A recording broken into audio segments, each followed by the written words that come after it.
apostleship hinges on two immutable things: gods and nations. Welcome to Apostle of the Future with Apostle Ashley C. Okay, everybody, welcome to another episode of Apostle of the Future. I have a very special guest all the way from Florida, Pastor Javier Maldonado. We went to ORU together. We came in 1999, right? Were you 99? Yes, in the 1900s, as I tell my kids. Listen, the first time I heard that, I was like, wait, what? Right. And I remember being young, thinking music from the 50s and the 60s, that was oldies, because it was 30 years previous to the 80s and the 90s. Right. And now when I hear these young people talk about the oldies and it's the 90s, I'm like, no, that was the highlight of my life in the 90s. Right. The soundtrack to our lives. But now we are they now. We are they and they are us. So we met as freshmen at ORU, thrown into the freshman dorms, and have stayed connected really through social media over the years. And what's great about you, Javi, is you're connected with your core group of friends from ORU the same way I am. I said to one of my friends last night, I'm like, he's still rolling, like John and Quincy, like he's his guys, we're still his guys. And she's like, oh my gosh, I haven't thought of them in so long. And me and my girls too. And, so the relationships from that time. So let's kick off. You tell us just a little bit about you beyond the ORU days that we don't want to think about. Sure. First, let me just say thank you so much for having me on. I love that you're serving the Lord in the capacity that you are. It's super refreshing because that's just not the story for all of our friends that either we went to school with or we just know, it's unfortunate, but just the fact that you are serving the Lord and hungry and you have a zeal, I just love that. So I just want to give you your flowers. It's lovely to see you in this capacity and the Lord using you in this way. So I'm super honored. But as far as me, 1997 was when the ORU season started. Met a lot of great people, including my core friendships that I still have now. And most importantly, my wife. I met my wife there. We've been married ever since graduation, right? We got 3 kiddos, 2 boys and a girl. But when we moved here to Florida, I started doing youth ministry at the church where I grew up with. My pastor had just moved, and that's kind of how the ministry wheel started for us here. But Angelina hadn't graduated yet, so once she graduated and we got married, she joined me, and that's a whole nother story. You let me know if you want me to go there. I will. I have another friend who he and his wife were in ministry, and I told him, I said, I think I want to do a broadcast with marriages, like people who are, especially people who both are called to it. Right. I think in ministry, a lot of times, if one person is in it, the other one feels they have to be. And that's largely a church pressure more than anything else. I would just say one of the, I don't know, not challenges, but one of the things we learned early on is that, we both believe in Jesus and we were both Christians, but our theology wasn't aligned, right? And so that's just one of the things we don't talk about often is how you can be in the same household, see Jesus and his word kind of 2 different ways, and the journey of that becoming one was not an easy one for this household, but we're on the other side of that, thank God. I just saw a clip of some preacher or some preacher's daughter. I'm sure I should know who she is, but I don't. And she was saying the importance of, and I'm just summarizing her whole answer to the question, of not just loving the Lord, or serving him, but serving him the same way as a marriage, or understanding that you can be on 2 completely different planets with how you see the execution of serving the Lord and what it looks like. Right. We definitely grew up in 2 different contexts. My wife grew up Christian school, middle school, and high school. I grew up in the public school system, and just our our glasses, how we saw life, and what Jesus looks like in these contexts was just a little different. But it's like anything, when two things are coming together that have been doing life a specific way for so many years, and all of a sudden you try to intertwine those two ways of life and the way you see life. Thankfully, we had the foundation of Scripture, so we had like an anchor that we can. Okay, well, let's start from here at least. Oh, yeah, that's good. And start working our way towards some of the more meaningful ways that we see. The things that Jesus commands, and the passion behind that, and the zeal behind that, and the effort that all of that requires. It's different for many people. It is. Sure. Well, and I think if more people told the truth about it and didn't romanticize everything, you would find that's a very similar road of two people becoming one. Right. And what that means beyond the pictures and the flowers and the selfies and all the ways that we want to now frame it up online. And it's true. Now, you also have a creative background. Right. Yeah. Are you still into all of that? I see it in my son now. Right. Sure. I see it in my son right now. So growing up, I grew up in the hip hop culture. And so when I gave my life to the Lord, that was still part of my makeup, if you would. So now it's how to use these gifts, these talents to do something for the kingdom. And so, so in my late teens, early 20s, I definitely did hip hop. I'm Puerto Rican. The guy could flow, okay? Right. He was smooth with it. Let me not let him downplay. Right. I appreciate that. No, yeah. So it was a great season of my life. I see it in my kids now. Just that I didn't have to introduce them to this kind of music. It's just that's his natural lean. So I love that. My middle son, not so much in the same way. I mean, they're all different. We could talk about that a lot, but I do see it in my kids, and it was definitely a great season to use music and those talents and those gifts to serve the Lord in some capacity. It was good, and beyond that, it was good for me to find community with that, and I think that's something we don't always talk about. It's just this idea of you're wired a certain way, and God uses that sometimes to put you in community with people that will challenge you, people that you will see good examples from, bad examples from, but all the same, there's ways to learn whatever it is the lessons are for that season. With these people that God put you in community, it's hard to do by yourself, right? It's hard to grow when there's no mirrors around or nobody poking at you, for sure.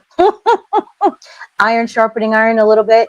And at that time at ORU, in the late 1900s, the ethnic diversity was really just beginning to make impact on the campus.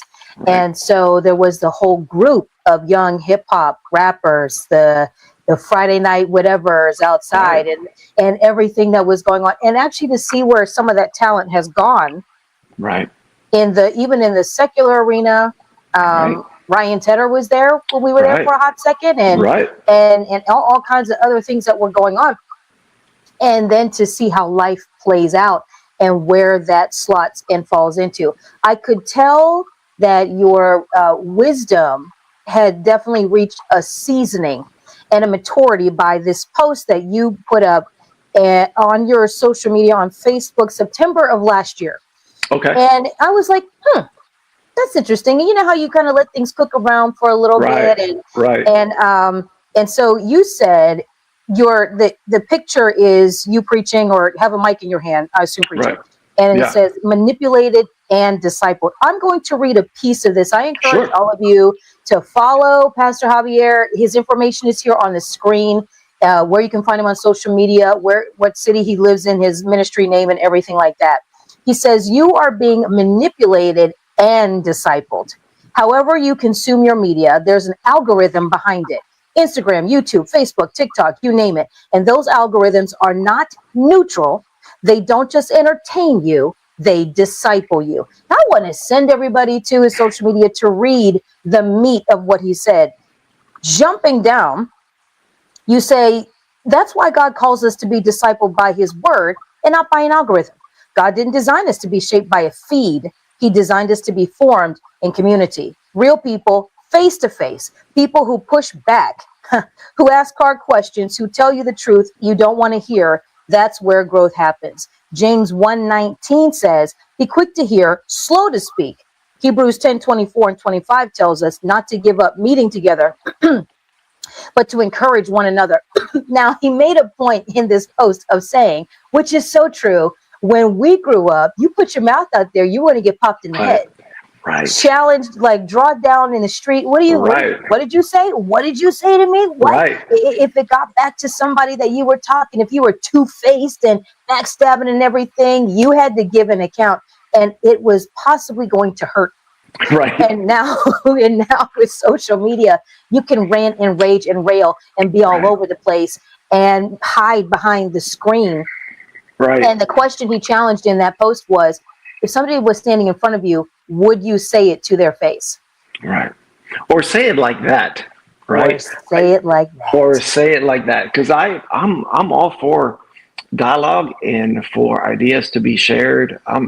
That's my bread and butter. I love having those kind of conversations. But, I'm sure you've noticed, and just like you mentioned, the world that we live in, there's people behind screens that are very comfortable with sharing their opinion in any kind of way.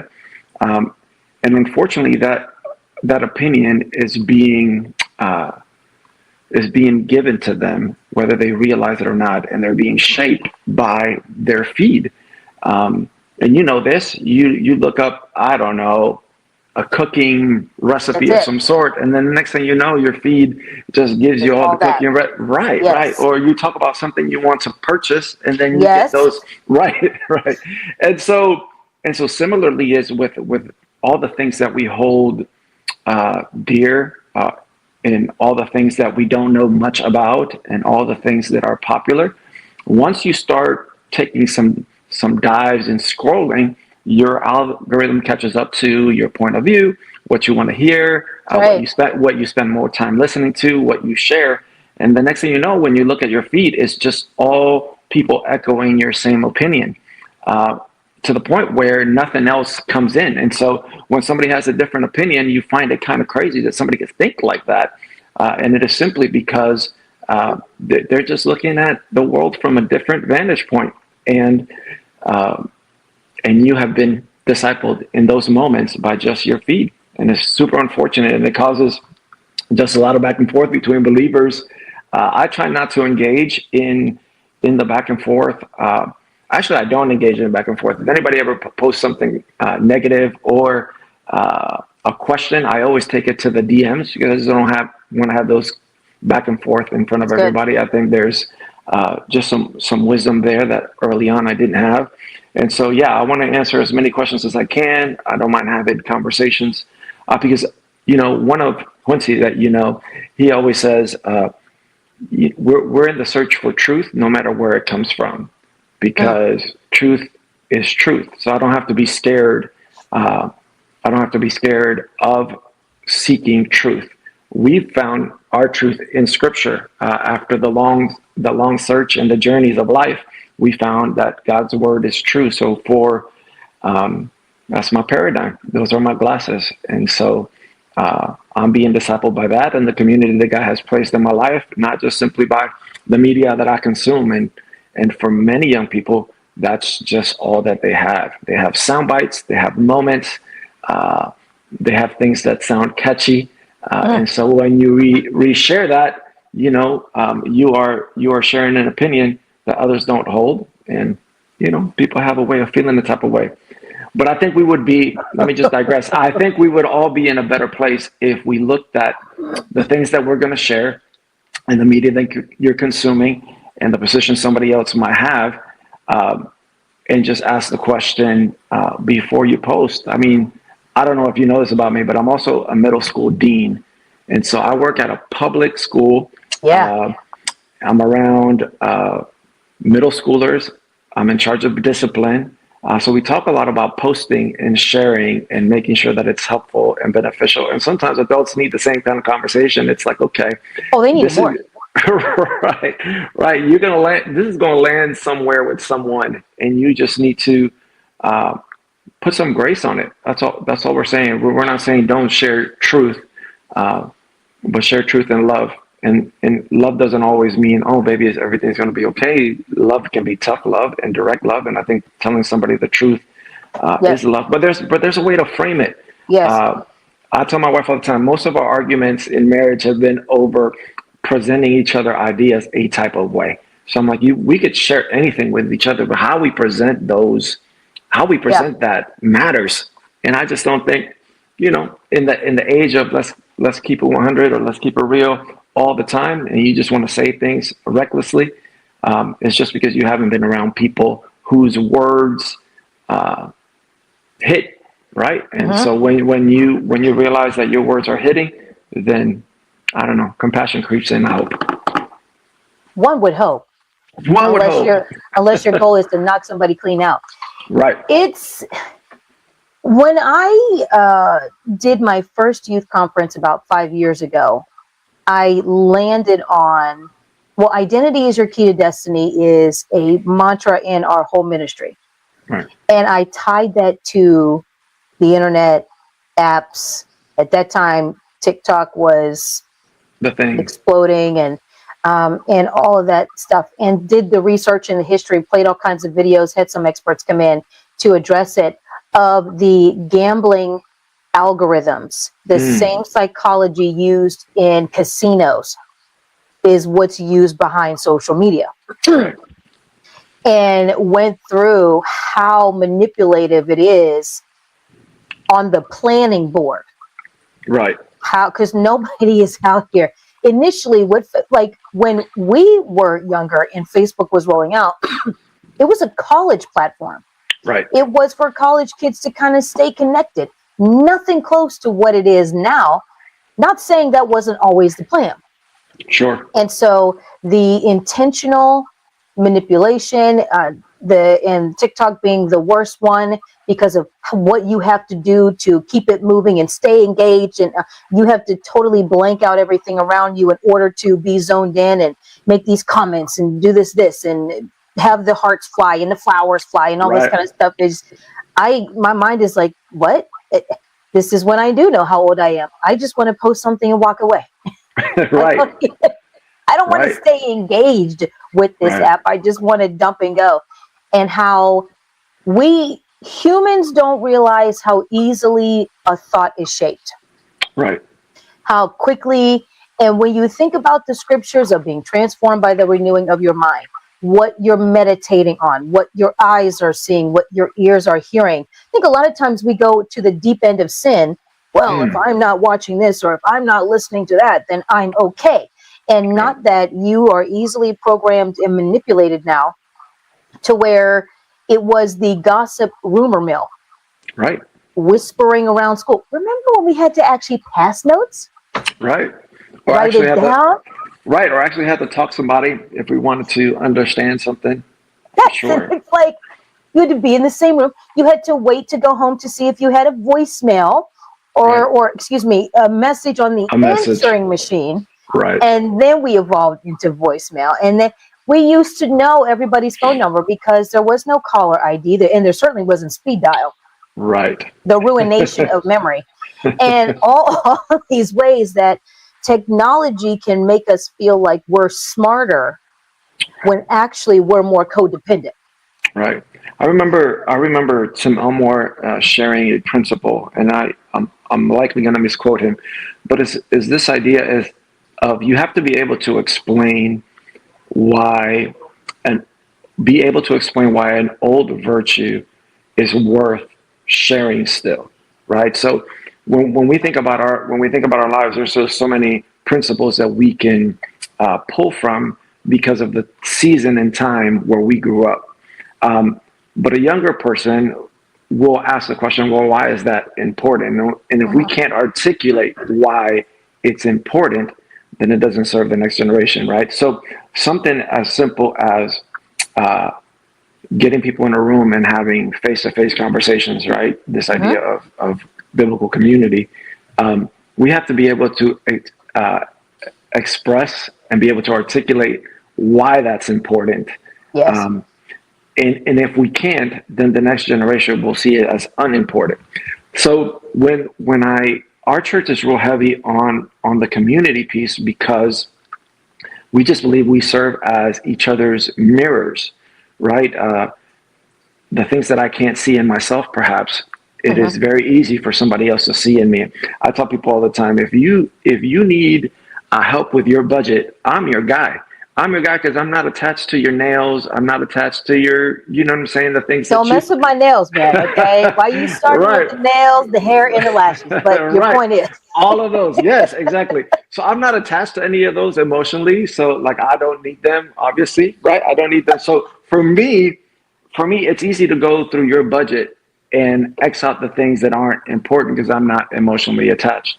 But when I look at my own budget and then I have my chocolate chip, money, and I have my going out money, and I have, right? You're not attached to those things. So it'd be easier for you to see. So right. The principle is like time in something erodes the awareness of that thing. So we've been with ourselves for a minute.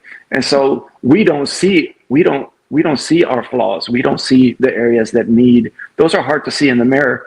So having other people around you, for me, is one of the best ways, if there's honesty there, obviously, and there's grace there, obviously. Yeah, trust for sure. Yeah.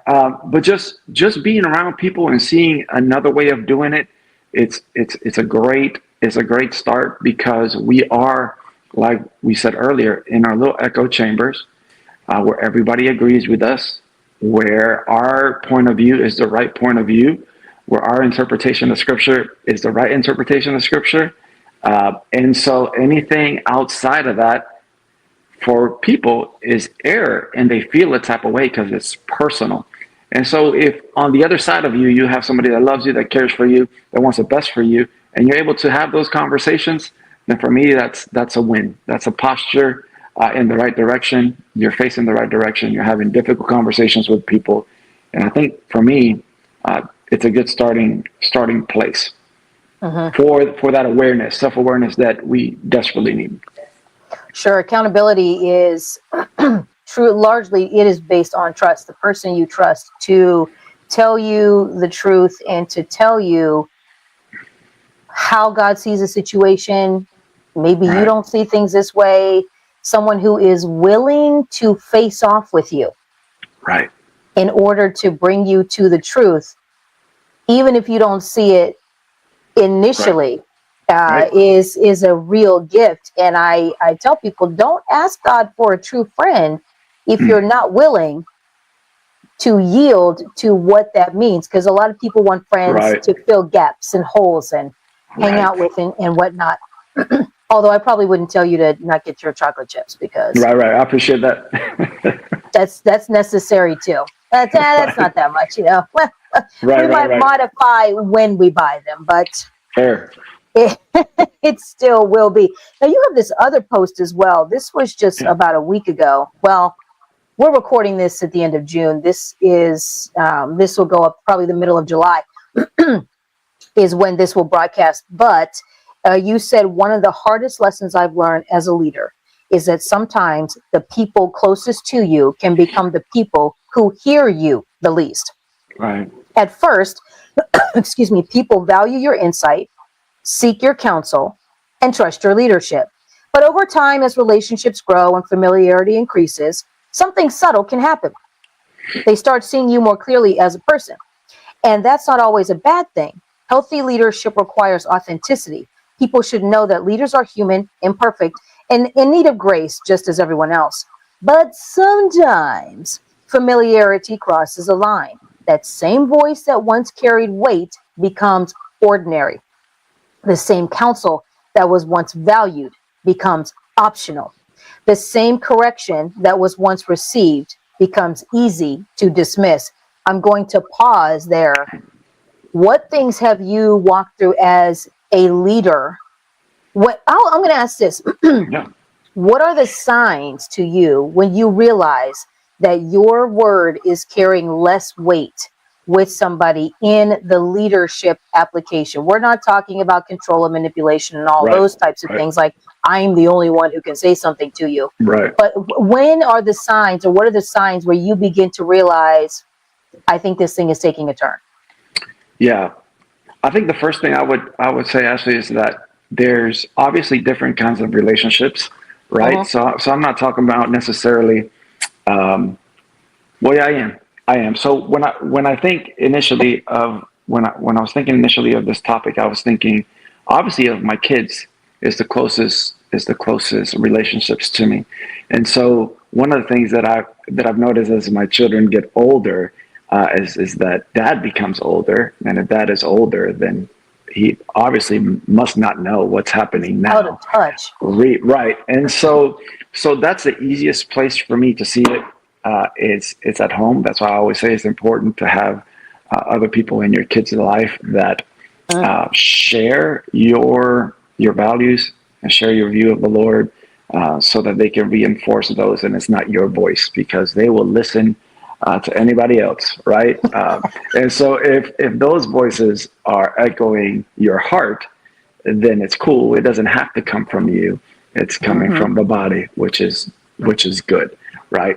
And that's until they get older. We all did it, right? Then later on in life, we're like, oh, my parents are amazing. They knew more than I gave them credit for.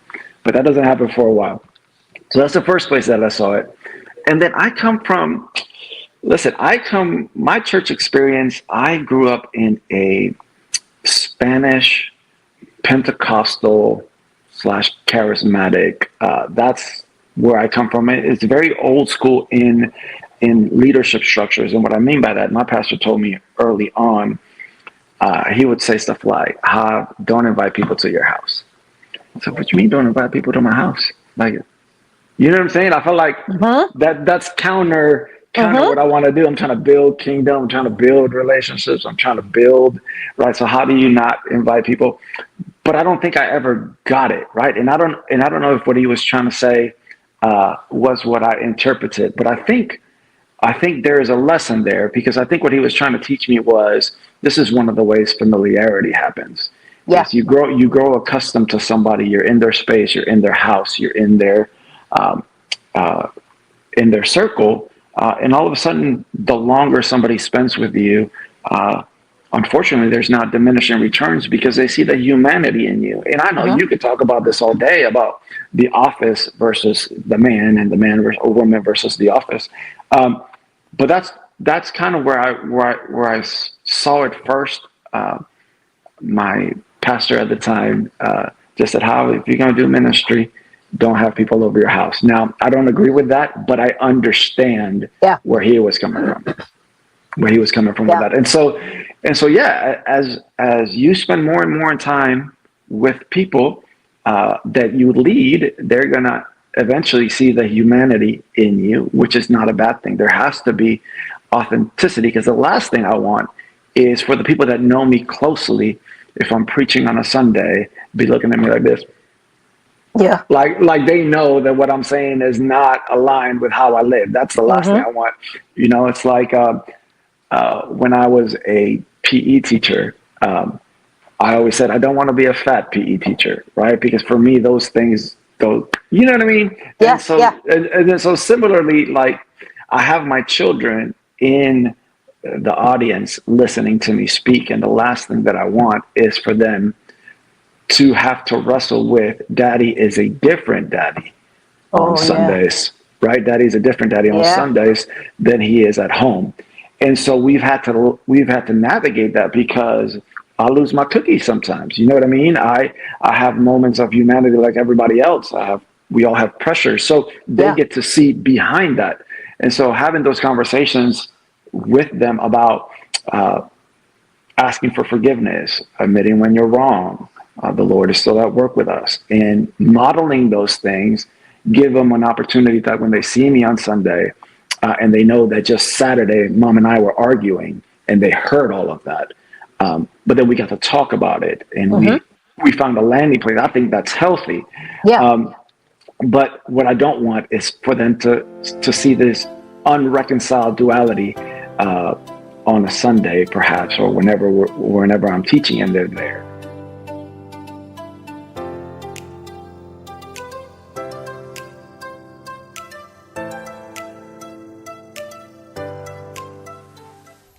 Thank you for watching Apostle of the Future. Learn more about Apostle Ashley's ministry, training options, and books at ashleysministries.com.